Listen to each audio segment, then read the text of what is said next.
અનેક breaking news સામે આવી રહ્યા છે। બનાસકાંઠાના ભાભર પોલીસ મથકના હેડ કોન્સ્ટેબલની આત્મહત્યાના મામલે આરોપીનું પુતળા દહન કરવામાં આવ્યું છે। જિલ્લાના મુખ્ય મથક પાલનપુર ખાતે પુતળા દહન કરાયું। પુતળા દહન કરી ઠાકોર સેનાએ આરોપી સામે રોષ વ્યક્ત કર્યો છે। મૃતક પોલીસ કર્મીના પરિવારને યોગ્ય ન્યાય ન મળે તે બદલ કલેક્ટરને આવેદનપત્ર પણ આપવામાં આવશે। ગઈકાલે ભાભર પોલીસ મથકના હેડ કોન્સ્ટેબલે રેલવે ટ્રેક નીચે પડતું મૂકી આત્મહત્યા કરી હતી, જેને લઈ ઠાકોર સેનામાં ભારે રોષ જોવા મળ્યો છે।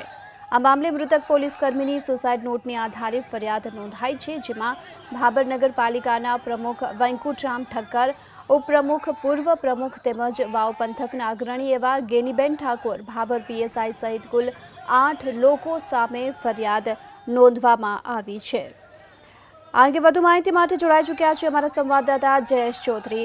જયેશ, આજે પુતળા દહનનો કાર્યક્રમ કરવામાં આવ્યો હતો અને આરોપીઓ સામે ઠાકોર સેનાએ રોષ વ્યક્ત કર્યો છે। પોલીસ તરફથી કયા પ્રકારની ખાતરી આપવામાં આવી છે આ સમગ્ર મામલે?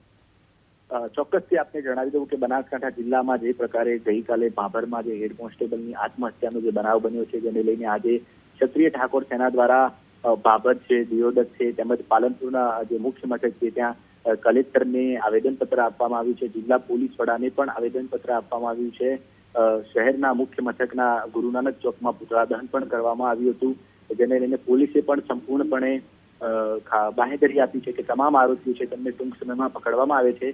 અત્યારે જે મહત્વના સમાચારો પ્રાપ્ત થઈ રહ્યા છે, દિયોદરમાં પણ પુતળા દહન કરીને મામલતદારને આવેદનપત્ર આપવામાં આવ્યું છે, પરંતુ ભાભરમાં ઠાકોર સેનાના કાર્યકરોએ અત્યારે 4 રસ્તા રોકવાનું પ્રયાસ કર્યો હતો, જેને લઈને પોલીસ અને ઠાકોર સેનાના કાર્યકરો વચ્ચે સામાન્ય ઝપાઝપી થઈ હતી અને પથ્થરમારો પણ થયો હતો। જો કે પોલીસે અત્યારે મામલો થાળે પાડવાનો પ્રયાસ કર્યો છે। જી ચોક્કસ જયેશ, આભાર આપનો આ સમગ્ર માહિતી બદલ। તો ભાભરમાં હાલ જે પ્રમાણે પુતળા દહનનું કાર્યક્રમનું આયોજન કરવામાં આવ્યું હતું, આ ઉપરાંત જે મહત્વના સમાચાર એ પણ સામે આવી રહ્યા છે કે દિયોદરમાં પણ આ પ્રકારનો કાર્યક્રમ આપવામાં આવ્યો અને કલેક્ટરને આવેદનપત્ર આપવામાં આવ્યું છે।